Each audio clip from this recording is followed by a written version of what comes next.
Good afternoon. Can everyone hear me?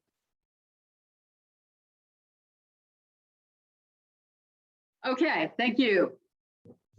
Thank you for letting me know. My name is Jennifer Tilden, and some of you may have had the opportunity to hear me speak last week on Hubzones. I am currently running government contracting. Thank you. I'm currently running government contracting for the entire Mid-Atlantic. I'm running Delaware, New Jersey, and Eastern Pennsylvania. So if you're interested in getting involved in government contracting, pretty much anywhere in this area, you're going to want to talk to me. My contact information is going to be on the last slide today. You can also always look for me on LinkedIn. As soon as you get finished today, we're going to have the information is going to be put up on my LinkedIn. They're going to have a copy of the slides in PDF. Unfortunately, I use so many pictures, we can't actually have the slides given to you in PowerPoint, but I'm going to have the slide deck up on my LinkedIn in PowerPoint, so you'll have live links available on there. You can find me via my own name. I have green hair. I'm pretty easy to find. So we're going to get started today. We're talking today about certifications.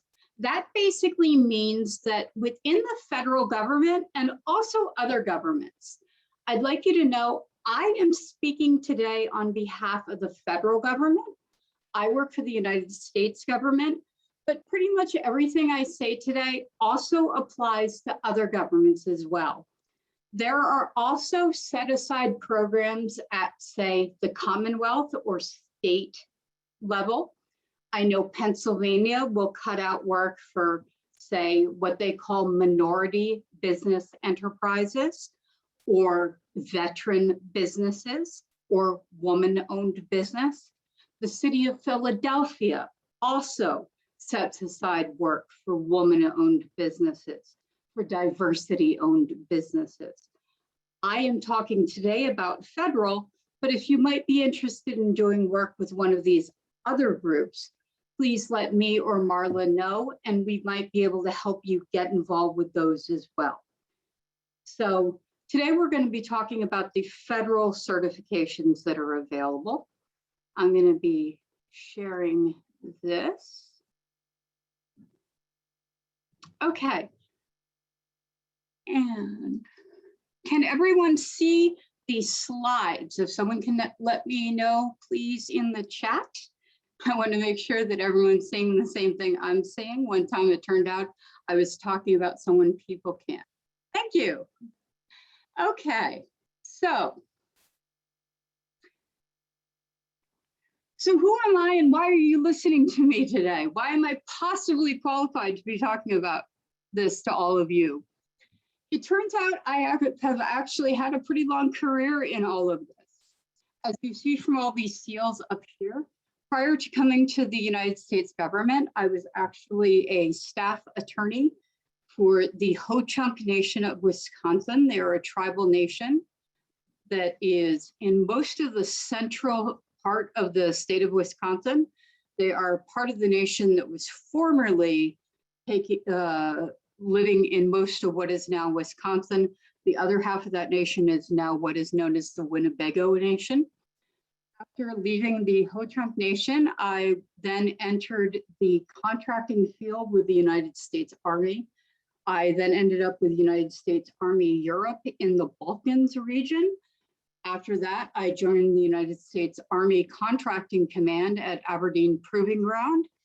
I joined the Small Business Administration now almost 10 years ago. I headed the 8A program down in the state of Georgia. I came back here to Pennsylvania about 8 years ago, and these days I'm running most of the Mid-Atlantic. So I have loads of experience being the person on the other side of the table that you are trying to sell to. On the other hand, the second in command in my office is a gentleman named Mr. George Tapia. Mr. George Tapia was in fact the owner of an award-winning 8A small business in the state of California. George owned an 8A, he won loads of awards as an 8A. He was responsible for a lot of the wiring at Miramar Air Force Base, at Sky Harbor Airport in Phoenix, and a number of other jobs. So George has been in your chair as one of these businesses selling to the government. So between us, we have seen both sides of this game, and we can talk to you literally about both what the government wants to see and both what it's like being in your chair facing the government. And we're one of the only offices, if not the only office in the United States that has that. So who is buying stuff? I mean, who are we really talking about when we talk about the government? You hear the government is buying, or you want to sell to the government. The government is kind of this weird, vague thing that is out there. In this case, generally when we talk about the government buying, people usually have an idea that all got buying in the government and all the government budget goes to the DoD. And that is a rational idea. I came out of the Army, and I can tell you, a lot of money goes to the DoD, obviously. Most of the money, however, does not. As you can see from the slide here, more than anything else, the budget goes to HHS, Health and Human Services, followed by Treasury, followed by Social Security, and then DoD. So for those of you that are here, that are sitting thinking, I want to get involved with federal contracting, but I don't make bullets. I don't make airplanes. I don't make battleships. I don't make uniforms. Is there a place for me in federal contracting? Here is your picture, literally. We don't just buy guns. We don't just buy stuff for the DoD. Literally, the people that are buying the most stuff are HHS. Most of our purchases in the federal government, sorry, I have a bit of a cold, have been on the civilian side. And there is almost nothing that the federal government doesn't buy. We are literally the largest buyer of goods and services on the planet. Now, granted, there are some things that we buy more than others. We buy a lot more beans and bullets than we buy, say, Rita's water ice, but we do buy both. So it's going to be a question for your individual company, whether or not it's worth the step to take this marketing decision further, and whether or not your particular item or service is being purchased enough for it to be a good choice for you. But I wanted you to see here that a lot of people think that really all the purchasing is being done by the DoD, because that's kind of how the media seems to say it and how a lot of people have always felt. But by and large, the money is not really going to the DoD. I had said at the very beginning that we were talking about something called goals. And I had suggested that if you wanted to start thinking about selling to the government, there it is, the government again, that I am speaking for the federal government. However, I would be happy to put you in touch with, say, the Commonwealth of Pennsylvania, the state of New Jersey, the state of Delaware, the city of Philadelphia, the city of Camden, whoever it was that you wanted to speak to at another government. Each one of these governments has a certain amount of the work that they hire for that has to, by law, be given to different types of businesses. They are carved out of the budget by law, and those pieces have to go to X type of business. So in the case, like I said, I'm talking for the federal government here. So in the case of the federal government, by Congress enactment, 23% of the entire federal budget all those billions and billions and billions and billions of dollars have to go to small businesses, exactly like everyone on this call. Of that, we are dealing with 5% of the federal budget every year has to go to woman-owned small business. So all my fellow ladies on the call, or my fellow not so ladies, who are not very ladylike, but still women, we get 5% of the federal budget that is earmarked for us every single year. 5% of the federal budget is earmarked for 8A and small disadvantaged business, 3% for Hubzone, 3% for that.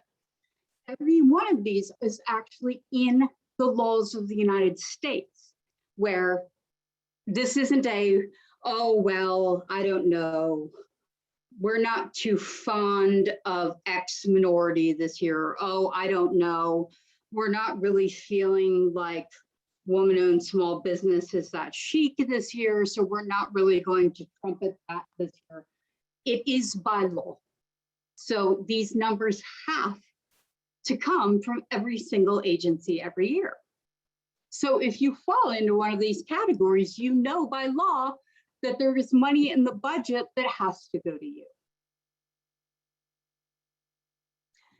Why is that important for you?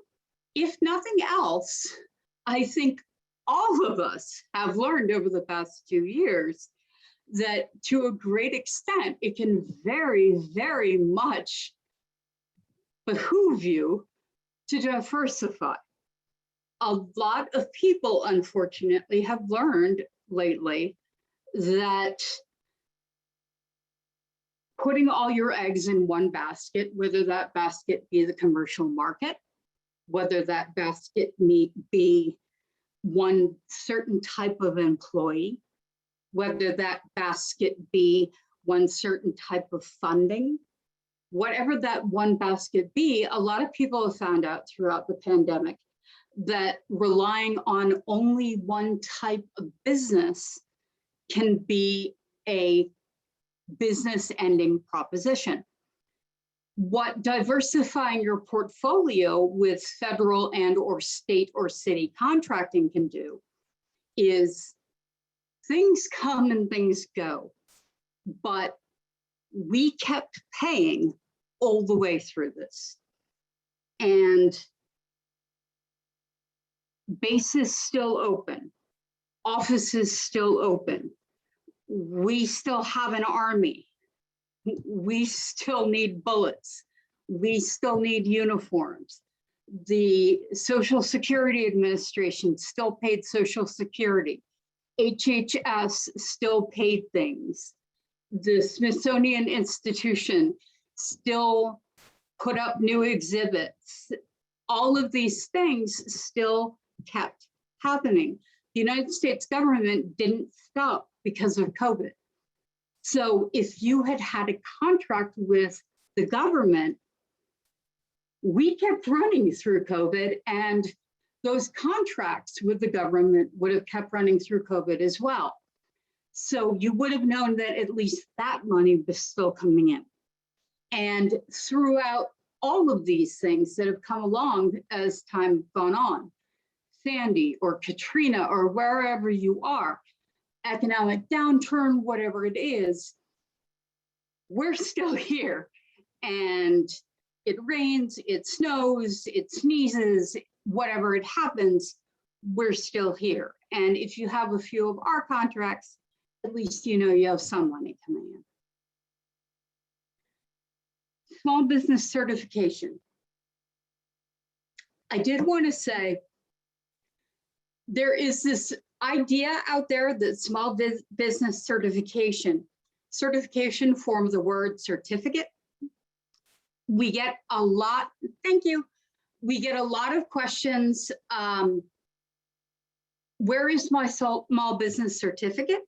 I am a certified woman-owned business. I am a certified blank-owned business. Where is my certificate?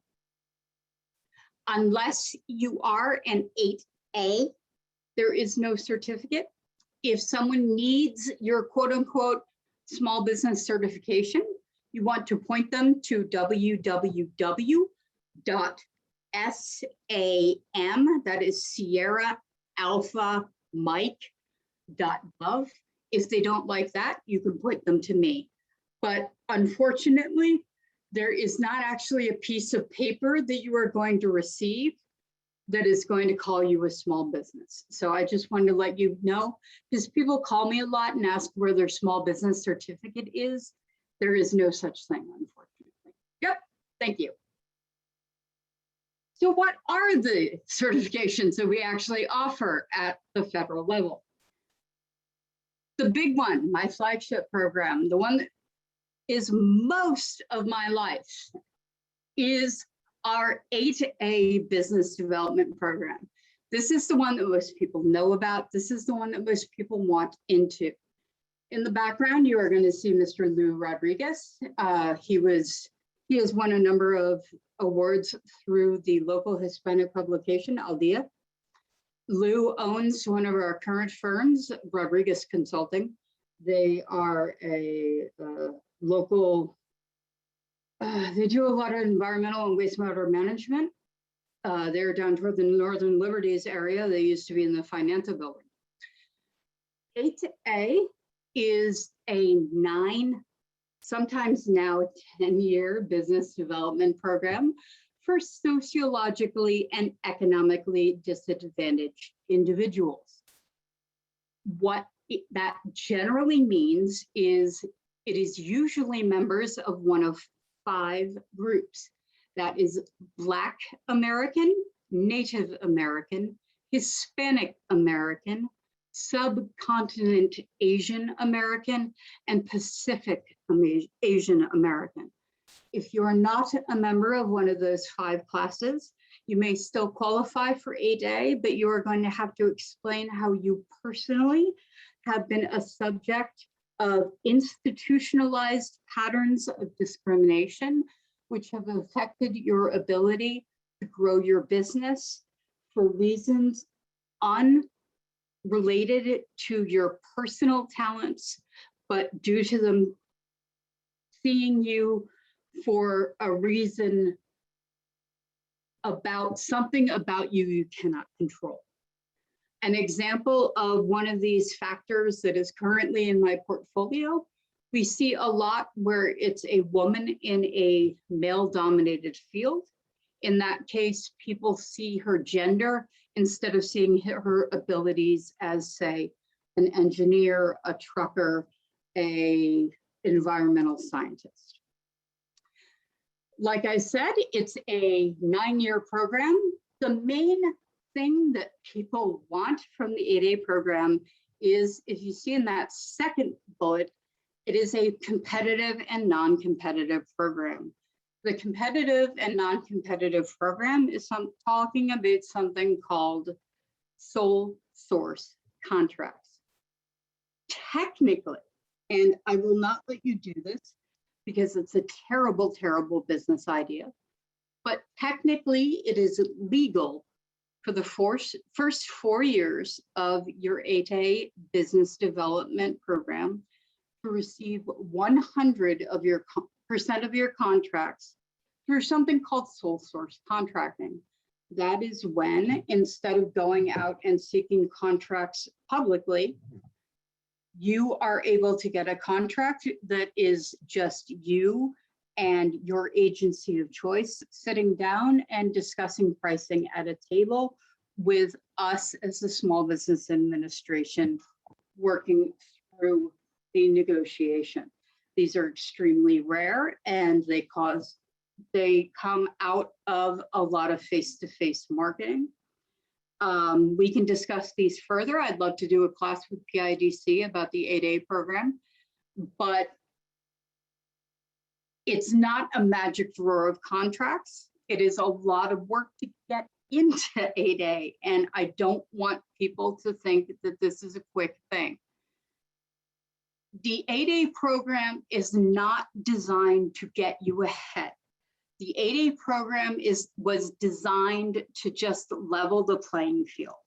The idea behind 8A is that members of those groups that I read off, and we all know that these are traditionally discriminated against minorities, that if we give access to these minorities who have not traditionally had access to contracts, that all it is bringing people up to where most businesses started in the first place. So what do you get from the 8A program? If you go through the process of applying, you get assigned a person within, if you're in Eastern Pennsylvania, my office.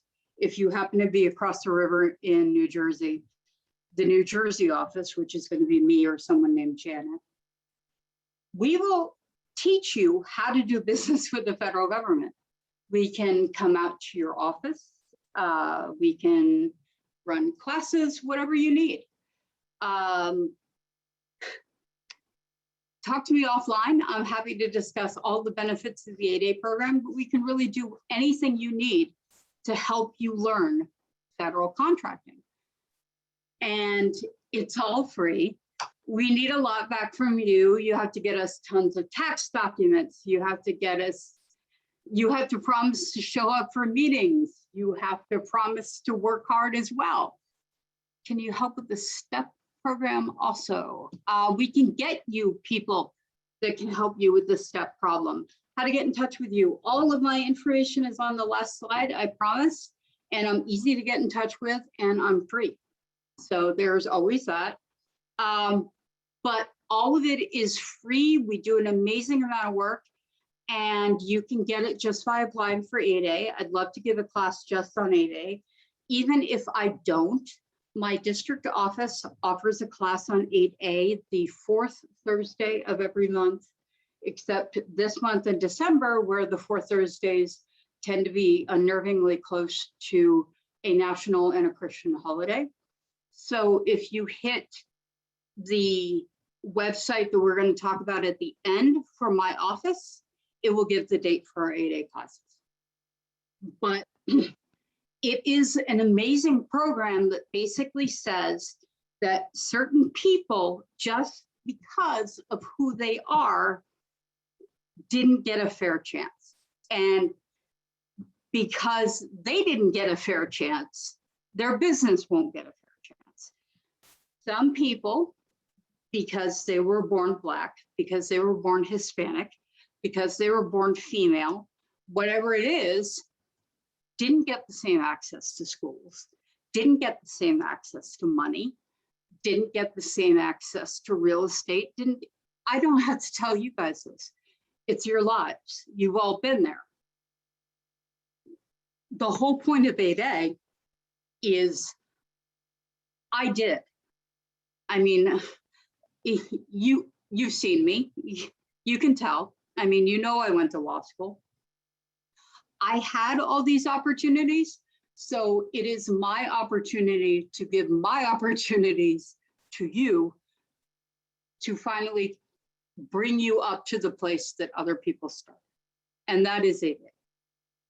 You used to apply for 8A through 9,000 pieces of paper that you had to ship to my office here in King of Prussia. That is all gone. Now you apply online. You have to be what the government thinks is poor to apply for 8A. This is what the government thinks is poor. So you have to have a personal net worth of less than $750,000, which I don't know about you, but speaking personally, I more than meet that. Your average income has to be $350,000 or less, and all of your assets is $6 million or less. Joint income or individual, it is individual. This is you. The only way that we're going to look at a joint income is if you and your spouse, we do not, whatever your spouse may be, if you and your spouse do the same thing, or if you work together in the business, then we're going to have to look at both of you. But if you don't do the same thing, then it's just you. Fair market value of all assets is $6 million or less. Please don't lie. People do. People think that they are going to get away with hiding a $4 million short house from the United States government. You're not going to get away with hiding a $4 million short house from the United States government. We're the United States government. We're pretty good at this. I feel badly that I keep having to say this, but I keep saying this and people keep hiding $4 million short houses from the United States government. So please be very careful about the information that you put into an 8A application. It is a felony to put false information on an 8A application. That being said, there are a whole bunch of this. We'll talk about this a little later, but there are a lot of companies who want you to pay them a whole bunch of money to do your 8A application. No. Please don't. Please don't pay somebody to do your 8A application. We have people that can help you do it for free. And unless English is not your first language, you don't need somebody else to do it for you. So just please let that be in the back of your mind. If you have somebody that starts to come and say, you can't do this, yes, you can. You absolutely can. If you're good enough to start a business, and you all have, and you're all running your own businesses, this is the easy part. Like I said, it is one time only. Please be aware of that. You want to make sure you hit it at the right time. I'm happy to talk to anyone about when the right time is, but this is an idea of making sure you hit that one bite at the apple. Please, I want to see that you have a prior government contract. I will help you get that prior government contract.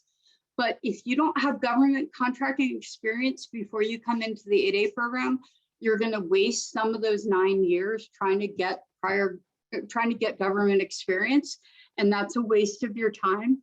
So let me help you get government experience before you come into 8A so you don't waste any time. I don't have a problem with that. That's my job. I'm not going to hold it against you if you come to me and say, I want to do 8A. I have no problem with getting, George can get in touch with you in Spanish. He was born and raised in Mexico and grew up in California. So George has no problem. That should be easy. My Spanish is not as good. I speak Quebecois.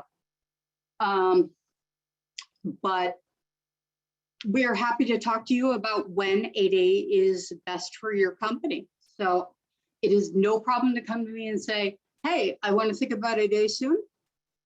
When is a good time for me? How do I get a contract? 8A is not for new companies. Because you only get one bite at the apple, you cannot be a startup. You have to have at least 2 years in business to apply for 8A. How do we contact you? Last slide is going to be my information. If you are one of those 5 categories that I mentioned, Black American, Native American, Hispanic American, Subcontinent Asian American, or Pacific Asian American, and you want to possibly get contracts, but you don't want to do all the paperwork for 8A, that means you are in fact a small disadvantaged business. Small disadvantaged business basically means you are a member of a minority.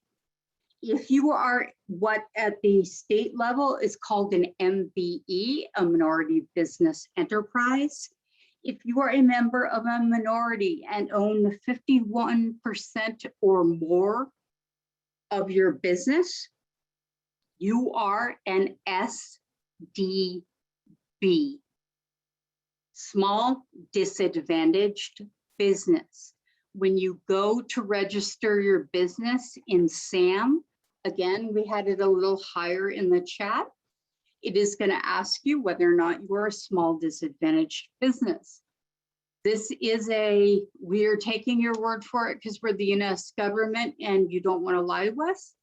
If you're a member of a minority and you own your business, 51% or more, click off yes to SDB if you are minority owned. That's all you need to do. You don't need to present anything, nothing else. This is just a, hey, I say I'm minority owned. Woman-owned small business. This one is crazy, and I apologize in advance to the women out there. There is a reason that this one is crazy. Woman-owned small business is the newest of the certifications. The reason it is the newest of the certifications is that it took the longest of all the certifications to work it out. The reason it took the longest of all the certifications to work out is normally for a small business set aside, the reason that we have carved out that piece of the budget for a group is that they are a minority. And we're kind of I talked about how we're leveling the playing field to kind of bring them up to where everyone else, like, well, entitled kids like me who grew up in prep schools and got to travel and got to go everywhere. I'm not going to lie. I mean, that's how I grew up. I was very lucky to bring everyone else up to where some people started. That's what most set-asides were created for, because some people didn't have that luck. Woman-owned small business set-aside is different, because woman-owned set-aside isn't a matter of socioeconomic luck. Woman-owned small business set-aside is a matter of gender opportunity to a certain amount. It isn't that we're a minority. We're not. There are actually more of us than there are of them. There are more women after you get out of childhood, there are more women than there are men. We live longer. We don't tend to do some of the things that men do that get them killed. And so it isn't a minority set-aside. We need a set-aside because there are areas in which traditionally we haven't been able to get forward, not because there aren't as many of us, but because we don't get taken seriously. And that's a very different problem. A lack of numbers is not the same as a lack of opportunity. So the government had to go back in and look at this problem again and say, hey, well, this isn't a minority problem.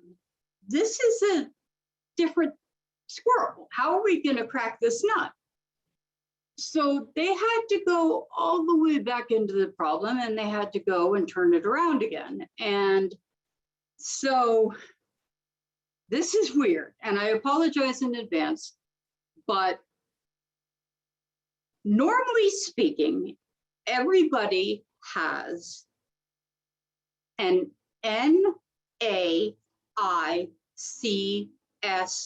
code. That is a North American Industrial Classification System code. Whatever you do, if it's legal, you have a code. For the woman-owned small business program, somebody at a far higher pay grade than I went through every single code and pulled out only the codes in which women have not traditionally had fair opportunity. So, as I'm sure all the other women on the call know, there are some things we really don't need help excelling. And there are some things that just really gender is not an issue at all. So if you look through the list of NAICS codes, there are some say, I know this is sexist, and I'm purposely saying this to be sexist, but say interior decoration, which is in fact an NAICS code, is to a certain point traditionally believed to be a feminine pursuit, or say secretarial, which is another NAICS code, was unfortunately traditionally believed to be a feminine pursuit, as was say nursing. Those codes are not listed for the woman-owned small business program because women don't need help winning nursing contracts because everyone thinks of us as being nurses. However, say trucking or environmental waste remediation or architecture or construction, all of those old boy jobs that when you think of a woman, you don't think of her as doing these jobs, or perhaps more correctly, if you think of these jobs, you don't necessarily think of a woman as occupying them. Those jobs are going to be on this list. In order to be a woman-owned small business, you have to meet all of these requirements. Women-owned small businesses have to be owned by US citizens. You have to have full-time dedication. You have to have normal business hours. That basically means that this can't be something that you kind of do on the side where you have a real business and you're kind of doing this at night. This is not like the 8A program. You don't have to wait 2 years to become a woman-owned small business. You have to own 51% or more.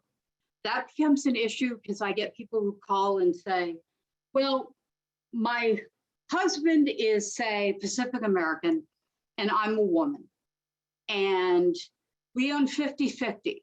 Are we a small disadvantaged business, or are we a woman-owned small business?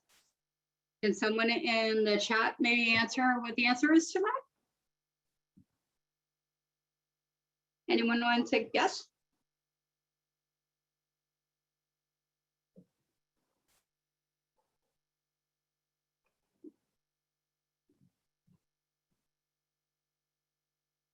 Somebody said small disadvantage. 2 people said small disadvantage. Why did you guess that?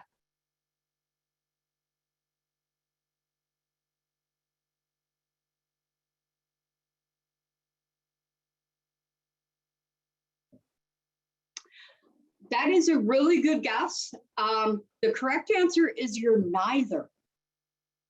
The magic number is 51. You have to be 51% something to be anything. So anytime that you have a 50-50% split, you're not either of them.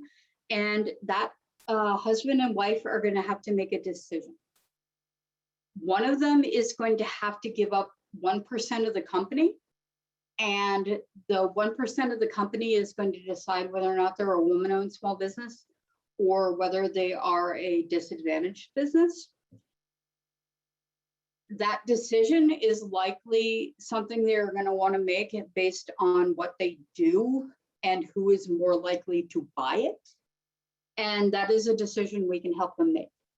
But 51% is always the magic number, as you see on this slide. If you don't have 51%, then it's not going to be enough to make it anything. It has to be 51% to be disadvantaged, 8A, woman-owned small business, or anything. So there's your magic number right there. But here's what you need to be a woman-owned small business. You have to have the 51% again. You have to be small, obviously. You have to have highest officer. Most of the first two are because obviously we're a little concerned because sometimes we get, well, men, and the men show up and they want to get the contracts. So they show up and they have their own little businesses, and then they hire a woman and they give her a business card that says president, and she's a figurehead. So we do want to make sure that the woman in charge has the experience required to actually run the company, things like that. What all of this comes down to is the fact that when I said that secretarial, nursing, interior decoration, these are typically feminine fields, barf. What quote unquote barf, typically feminine fields mean are in the typically feminine fields, barf. There will never be a barf, typically feminine contract set aside for woman-owned small business, because we don't need typically feminine contracts, because we're typically feminine because we're girls. And I realized that that broke a billion politically correct rules. And I deeply apologize to any trans people that may be on the call. But it really comes down to, there will never be a woman-owned small business contract set aside in any field that is remotely a field that women are thought to be any good at.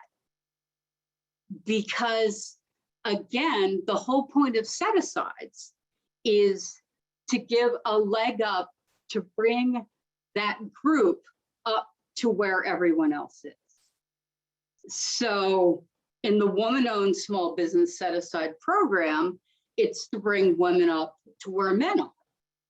So as far as the federal government is concerned, in almost every field on the planet, we are every bit as good as men, damn right. So you won't ever see a woman-owned small business set-aside contract in accounting, in interior decoration, in computers, in marketing, in trillions and trillions of things, in almost anything you can ever think of. You will never see a woman-owned small business contract, because those are not considered by the United States to be things that women need any help winning. We're considered to be every bit as good as men at winning those things. It is only in the short list of stuff that the government is called out as being unfair to girls that there will ever be a contract pulled out to give us that leg up. So you basically need to get the list. If you think, hey, I'm in a field where life has really not been fair to me. I'm in one of the old boy network things. I'm in construction, I'm in trucking. You know who you are. If you think you're in one of these fields where it just has been really awful for you, and it's been like guys pinching your butt, guys saying horrible things about you, whatever it is, I can give you the list. And if your NAICS code is on there, then you want to go through the problem of certifying as a woman-owned small business. And then you can go after contracts as a woman-owned small business, because contracting officers will pull out contracts and put them aside so that only small businesses like you can get them. And that takes those small business contracts and basically puts a fence around them to keep them away from men. We won't even go into the amusement value of that one, but really all it does is put a fence around them to keep the men out. If you do anything in the world that doesn't need a fence around it to keep the men away, wow, I'm sorry, boys, then You don't need to sign up for the Woman-Owned Small Business Program at the federal level. And that's the weird thing that a lot of people don't understand. And I have Princess Margaret here wondering why she's even here. If you don't do something that's not unfair to girls, then going through the whole problem to sign up as a woman-owned small business at the federal level may very well not be worth it for you. It is a fair amount of paperwork. The process can be difficult. It is now through certified.sba.gov. People seem to be having a fair amount of trouble with that. It can take up to 90 days. I'm happy to help anyone that is interested, but just be aware, unless you do something that women don't usually do, it will probably not benefit you for federal contracting. And if you're not doing federal contracting, then our way of becoming certified as a woman-owned small business is not going to help you at all. And the people you want to speak to are probably someone more like Weaving. So that's a really strange thing that a lot of people don't understand. Hubzone. I just spoke about this last week. I'm going to be offering this again at PIDC soon. Hubzone is the best program that no one understands. Basically, if you are really deep inside an inner city, or if you are way out where like only cows and wolves live, you may be eligible for a special kind of contract that brings contract money into areas of high unemployment and low income. You can check out whether or not you fall into a Hubzone using a Hubzone map. This is the Hubzone map. You can see it. It's found at maps.certify.sba.gov. You can see in the upper left-hand corner, you enter your address in that block. It will come up, as you see in the upper right-hand corner, whether or not you are qualified. Once you find out whether or not your location is qualified, you have to check whether or not this is 35% of your employees live in a Hubzone. It does not have to be the same one where your location is. If anyone has any additional questions about Hubzone, like I said, I will be offering it again soon, or I'm always happy to speak offline. If we have any vets, first of all, I'd like to issue an early thank you for your service, as it is, of course, Veterans Day in 2 days this week. Second of all, there are contracts set aside for veterans. This goes 2 different directions. If you are a veteran and you are service disabled to any percentage, then there is a 3% set aside across the entire federal budget. 3% of the United States budget has to go to service disabled vets. This is an opt-in. When you go to register in SAM, all you have to do is hit the button saying you are a service disabled vet. As I'm certain you are aware, the hard work has already been done for you. If you are a veteran-owned business, but you are not service disabled, there is not a set aside for you across the federal government. However, there is a special set aside program within the Veterans Administration known as Vets First. It creates a special veteran set aside within the VA.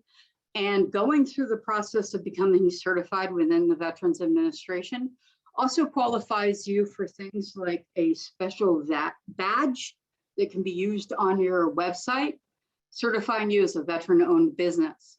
We can help you get certified through the VA. That is what is called Vet Biz.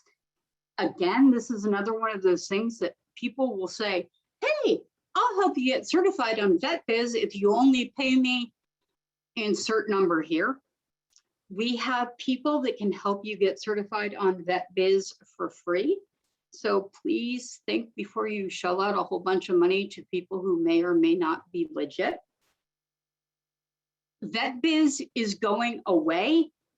All of that, as you may note here, is moving to the Small Business Administration on or before the 1st of January 2023.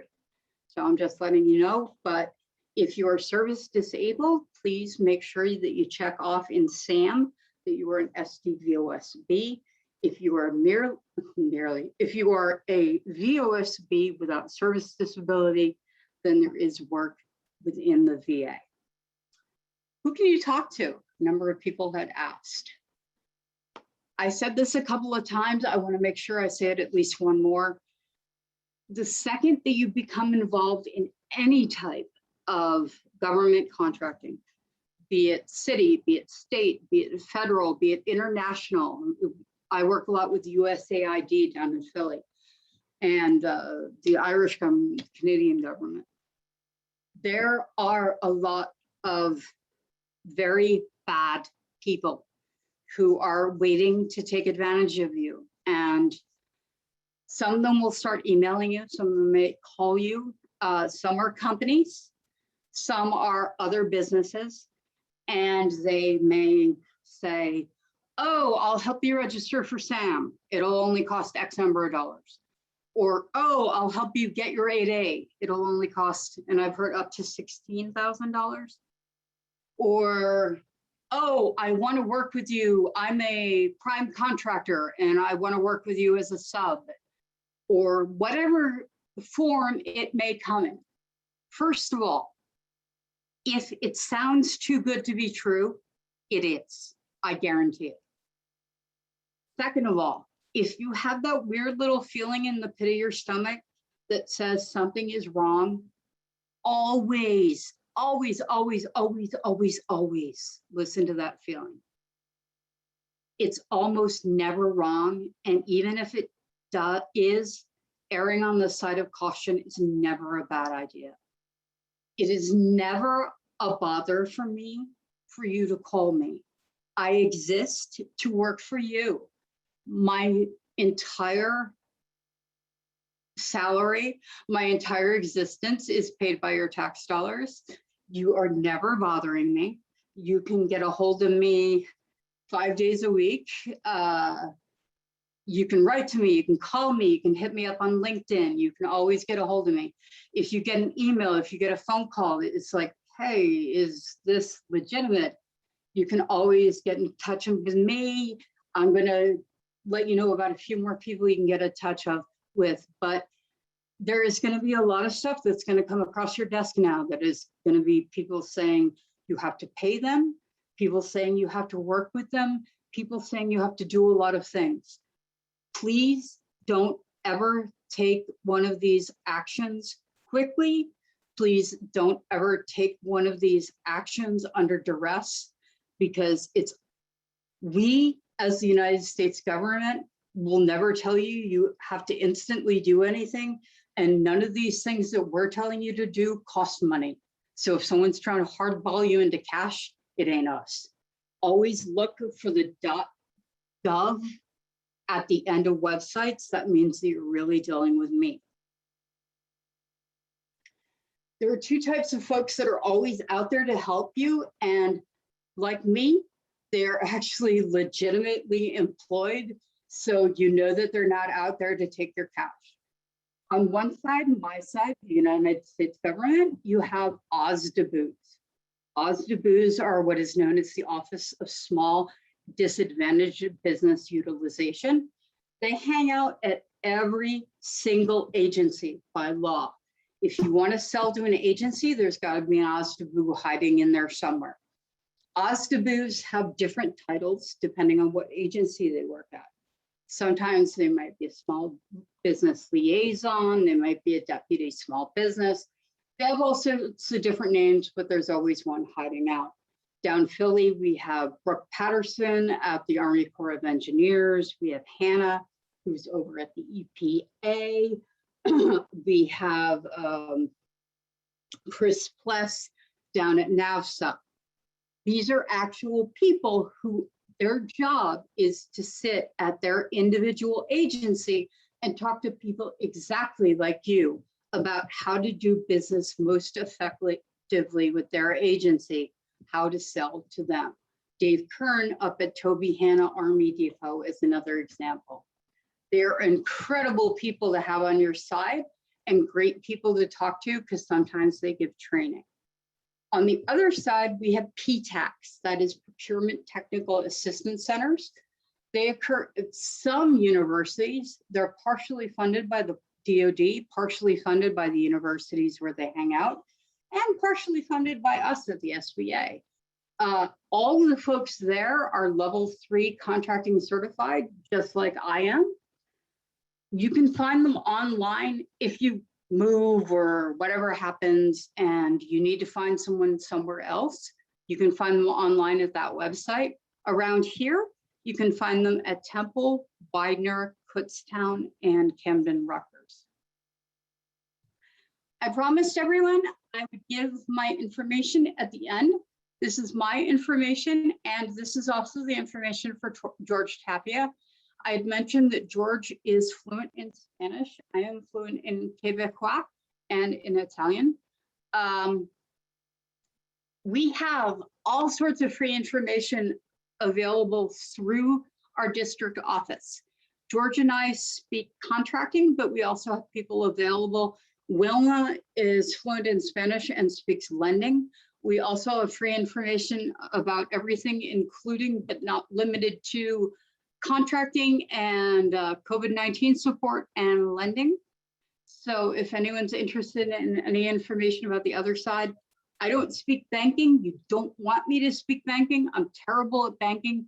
But if you have any questions about banking, I'm always happy to get you somebody who speaks banking.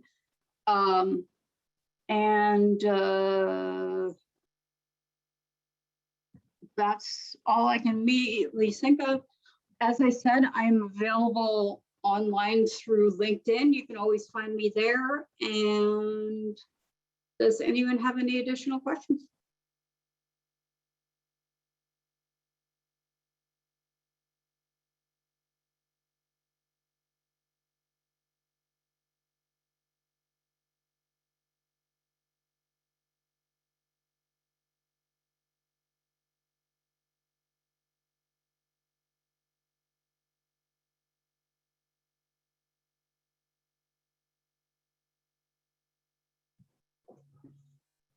Attorney source for funding recenses and guidances. Yes. If you go to www.sba.gov/PA, on our website is our resource guide, and it has all sorts of information about funding.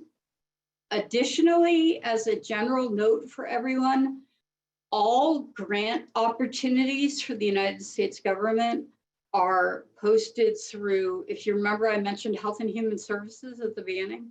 All grant opportunities come through HHS, and they're always posted on www.grants.gov. Call me, seriously. I have not bitten anyone in at least a week, and I swear they started it.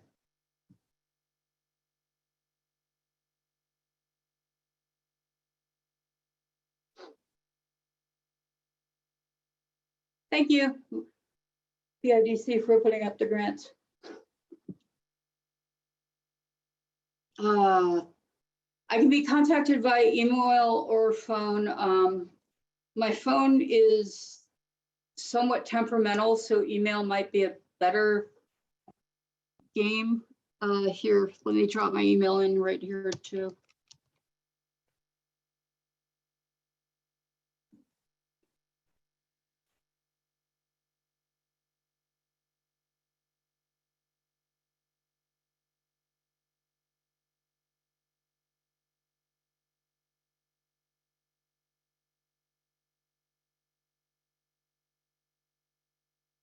Thank you. Anyone have any additional questions about any of the programs?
Seen it before, but you won't again. Set up the call to the holy ground.